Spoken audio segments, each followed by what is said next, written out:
Unsolicited advice. What you whispering for? Yo, what's unsolicited advice? Take it or leave. Today we're going to talk about marriage. At one point, marriage was people held it like a badge of honor in a way, like, hey, I have somebody. I found, my soulmate. This is who I want to be with for the rest of my life, in good and bad, sickness and health, till death do us part, all that good shit.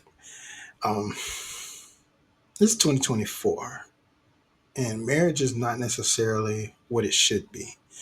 Um, and I'm not saying that in the sense of all the bad stuff that's people been going through, whether it's divorces or separations or whatever, child custody battles, prenups, money grabs, whatever you want to call it.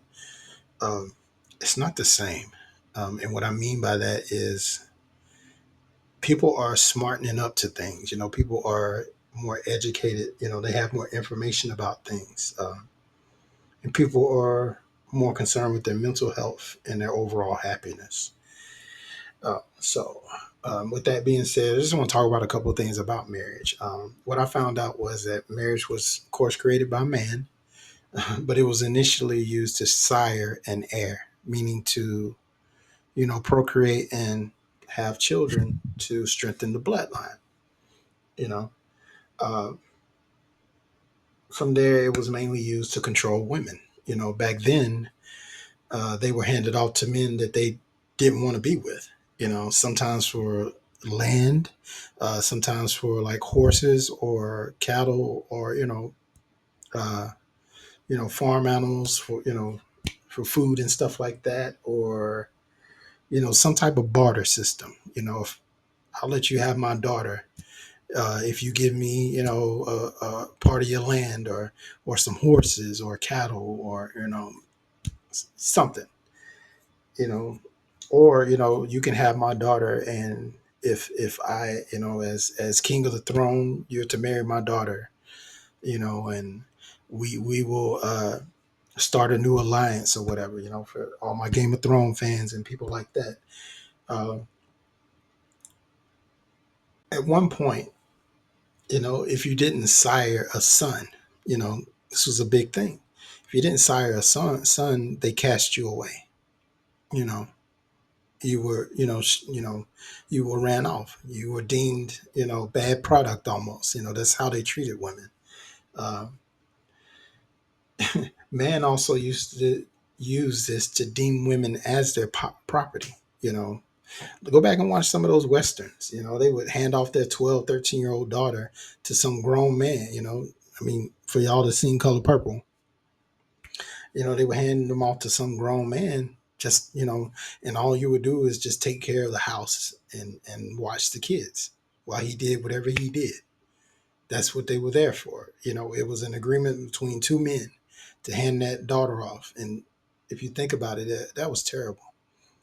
It means you didn't have, women were already was, called witches or whatever at one point, because they weren't allowed to have education or to be smart or anything. Like, you wasn't allowed to be anything. We talked about that with slavery and how they treated black folks.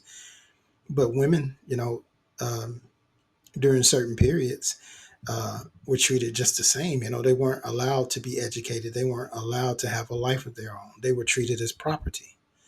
Um, and men treated them as property because women used to run away. If they didn't like their situation, they would run away from whoever they were with.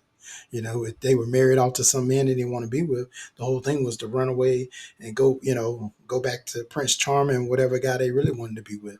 So after a while, they started implement certain things in the marriage. When you go get that, of course, now, when you get you go to the courthouse and you get your marriage license or whatnot, there's things in there. Back then there were things, but most of it was to help a man. It was always to benefit the man, never benefit the woman. Um, thinking about it is sad. And, you wonder now why things are the way they are, Um, but during the Victorian era, or what is it? I forgot that show on Netflix, but y'all be watching it. Y'all know what it is. Bridgerton. Bridgerton. So, the Victorian era, stuff like that. When the Victorian era came around, it was much more about love and extravagant weddings, or what we're used to seeing now. So, it's kind of what we do now. It's all about, oh, well, I'm in love with this person. We want to get married, but I also want to have an extravagant wedding. I want my wedding to be better than the next person. We kind of do that now. It is what it is. But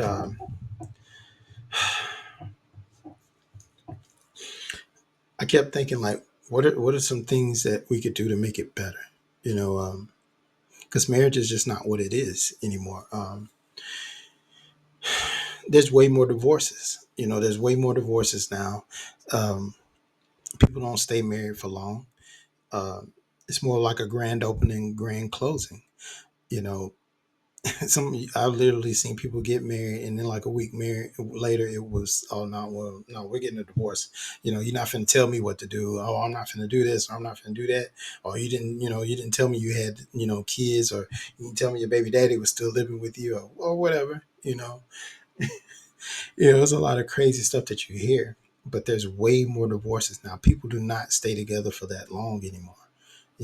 Once people don't like their situation, they get up out of it now.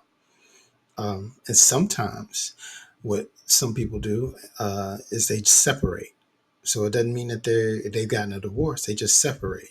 And some people view separation as a means to go buck wild, or go do whatever you want. Because 9 times out of 10, people who are separated, they usually go back to who they're with. Sometimes they do it for the kids, or sometimes they just want to get out and sow their royal oats. As King Joffrey Joffa said. But it's not a that's not a good thing. Doing that is not a good thing if you think about it, because whoever's on the back end of that suffers the most. So whoever the side chick or the side dude is, they suffer the most, because they're with you and they're probably having a good time as well. But after a while, if y'all been doing this for a minute, they're banking on the fact that you're going to get that divorce. And if you don't get the divorce, it says more about you than it does um, that person that you left or separated from. Uh, it's pretty much telling you that you probably shouldn't be in a marriage, because you already went out and probably did some things that you're not supposed to do.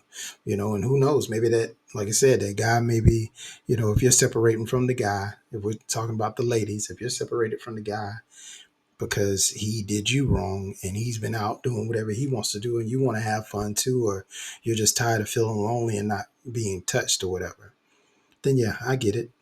But you also have to remember, that's a dangerous game that you're playing.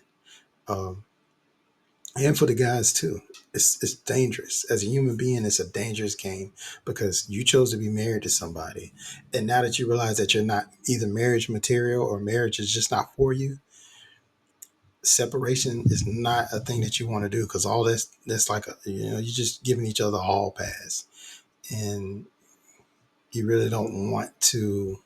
You don't want to go down that road. It's not a healthy road.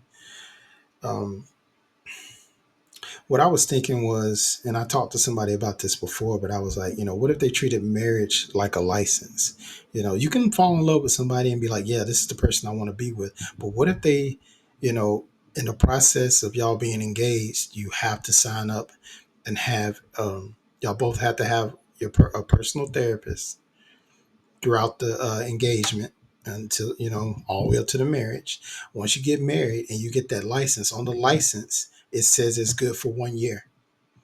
So meaning that you're only married for 1 year.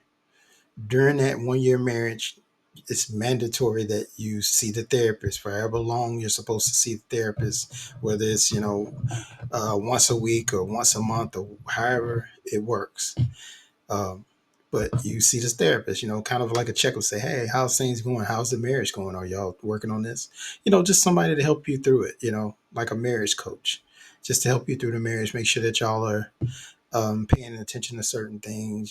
Just seeing if things are working out. After that 1 year, you should be allowed to decide whether you want to renew the marriage for however long you agree to, both of y'all agree to, or if you want to call it off and say, okay, this wasn't working. But you have to do that 1 year. You do have to be with that person that 1 year. Things like that. I just wanted to get on here real quick to get people's thoughts. It went over 10 minutes, but I didn't want to be on here too long. But I want to hear people's thoughts. Give me your idea of how you would change marriage. Now, some people want to keep it as is. I talked to somebody yesterday, and they was like, "I'm not changing marriage. If I get married to somebody, welcome to death row." That's what they told me. I thought that was funny, but to some people, it is till death do us part. I don't know if that was a threat or not, but hey, it is what it is. But what would you change, as it pertains to marriage? Just leave your thoughts, leave your comments. And as always, it's just unsolicited advice. Take it or leave it. This motherfucker don't miss. No, he's fucking good. That motherfucker don't miss, man. He's good. In the heat of battle, he don't miss. No. In the heat of controversy, he don't miss. No.